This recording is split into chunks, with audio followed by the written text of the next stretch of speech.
misma. Y es esto de la bipolaridad. ¿Qué es la bipolaridad? ¿Cómo se trata? ¿Cómo se detecta? ¿Qué es lo que realmente está sucediendo? Déjame dar la bienvenida a la doctora María Yoldi, del Instituto Nacional de Neurología y Neurocirugía de la Secretaría de Salud, por acompañarnos en este espacio de diálogo en la radio. Le agradezco mucho, doctora. Buenas noches. Buenas noches, muchas gracias. Al contrario. Y le agradezco también mucho a Sergio Bustamante. Él es fundador de la organización civil Vida Bipolar.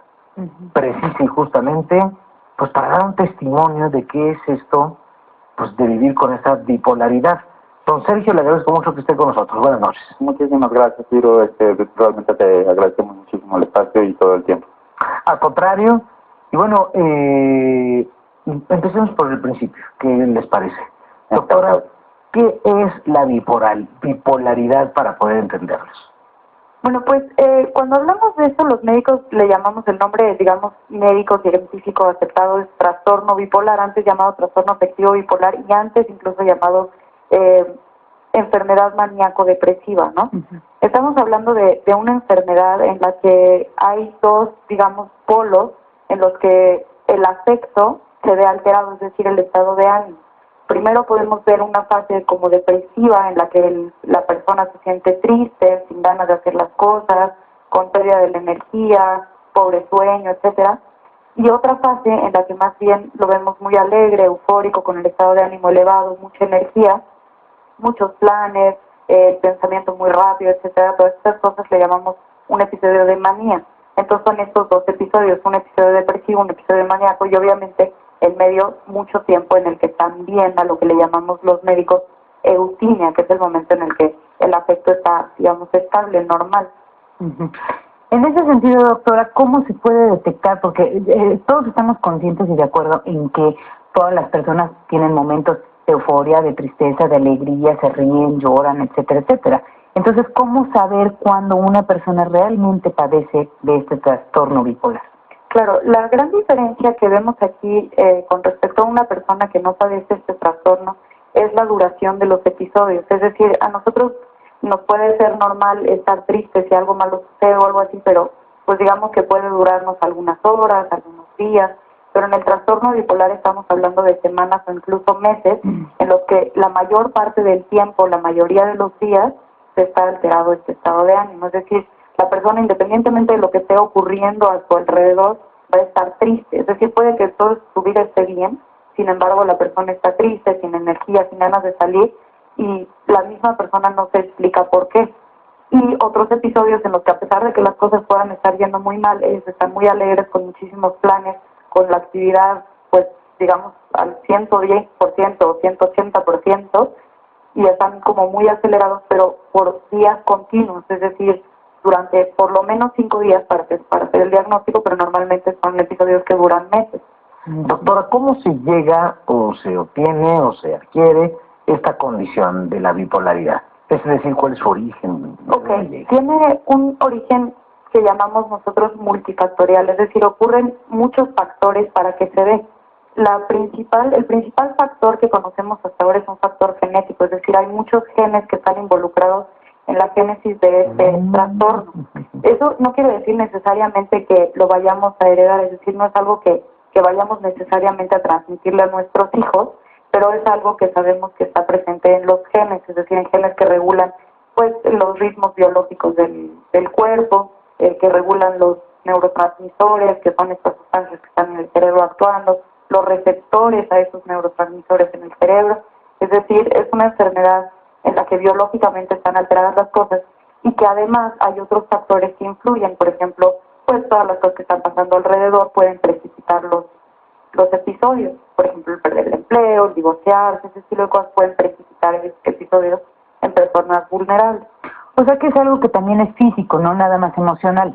Claro, sino desde luego. De hecho es principalmente físico y secundariamente afecta a las cosas sociales y las cosas sociales pueden afectarlo, pero estamos hablando de una vulnerabilidad física al 100%. Claro. Don Sergio Bustamante, ¿cómo se vive la bipolaridad? Es una cuestión muy complicada porque el mayor reto es el diagnóstico. De hecho, en mi caso particular fueron 36 años para saber que tenía el trastorno de la enfermedad.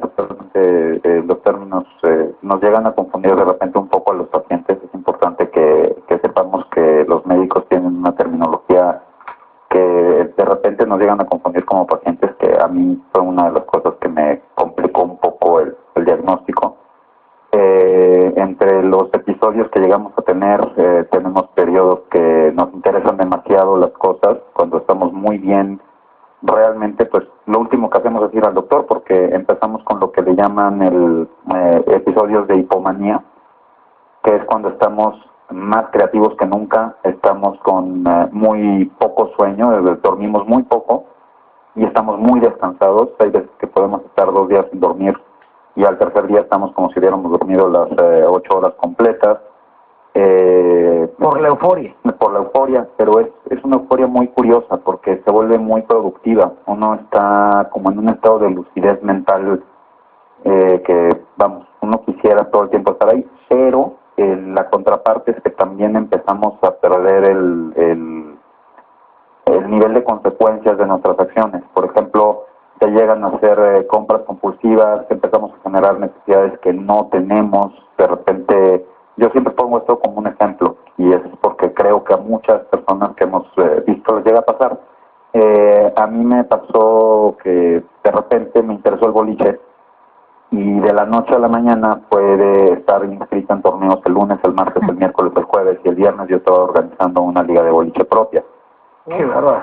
Y eso fue durante un lapso de casi 3 o 4 meses en los cuales gasté un dineral, obviamente haciendo mi vida, trabajando, haciendo todo lo normal, pero pues ya te imaginarás la cantidad de dinero nada más gastada en esto, ¿no? No, ya me imagino. Oye. Y duró y se fue. Y duró inmediatamente. De repente ya siempre no. Exactamente, el interés de repente se desvaneció, o sea, se pierde por completo y hasta uno se pregunta, bueno, ¿y ¿Cómo por qué? gasté tanto en eso? ¿Y qué hago con esta pelota de boliche? Exacto, y aparte te empieza a entrar un complejo de culpa que, bueno, ¿y por qué? Y ahora aparte mi dinero, ¿a dónde se fue? ¿Por qué lo dejé? ¿Cómo es posible que me haya metido tanto en esto? Ahora tradúcelo a todo el resto de la vida de 36 años, ¿no? Porque mis primeros episodios fueron a los 4 años, 5 años, fue mi primer episodio de manía, que hasta ahora lo entiendo, ¿no? Claro. Pero estoy hablando de siendo niño. Sergio, una pregunta. Claro que En ese sentido, una vez ya que te diagnostican, ¿hay un tratamiento, hay una solución o qué es lo que sucede? Sí, definitivamente. Y es cuando, por ejemplo, muchas personas cuando ya finalmente nos enteramos de lo que es la enfermedad bipolar, es muy fácil que de repente digan, híjole, cuando te diagnostican bipolar, se te acabó la vida. No, pues No. para mí realmente fue cuando Empezó. inició otra vez. Fue como renacer nuevamente, porque ya finalmente sabes que lo que tienes es una cuestión de enfermedad, que es una cuestión física, que tiene un tratamiento, que es controlable. No ¿Y esto se controla con fármacos, además de terapia, o solamente...? De hecho, es principalmente con fármacos. La terapia, de hecho, no es parte del tratamiento de enfermedad bipolar, es únicamente un coadyuvante en caso de que llegue a necesitarse. Y esto sí me gustaría poderlo mencionar incluso, porque creo que es muy importante que se vaya conociendo, y creo que a su auditorio le va a interesar mucho.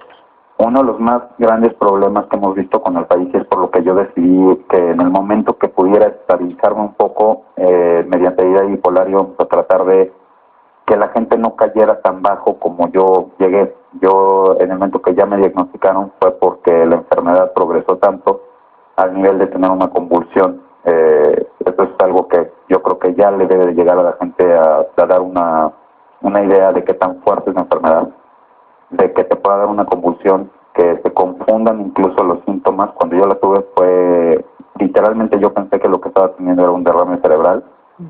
Fue pérdida del habla, no pude articular palabras, se me convulsionó todo el lado derecho del cuerpo, se me arqueó totalmente la espalda y perdí totalmente conocimiento únicamente por el dolor.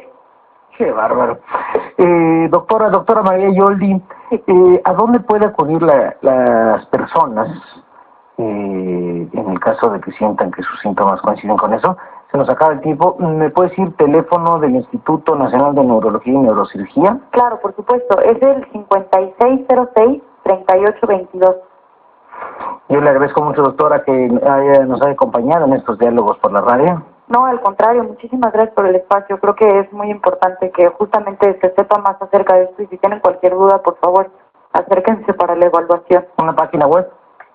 Pues la página web la pueden encontrar en la Secretaría de Salud, que es la de el Instituto Nacional de Neurología, o bien Vida Bipolar.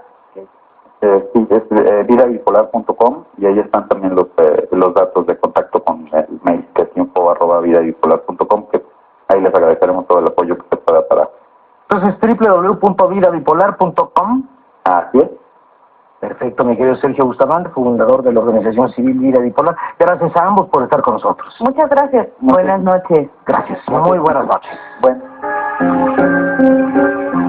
Araujo, gracias. Pero, oye, pues nos vamos pero cocinados de tweets y de mensajes por Facebook, se les agradecemos mucho. Ya mañana estaremos platicando un poco más de ello y por lo pronto les deseo que tengan una maravillosa noche de luz.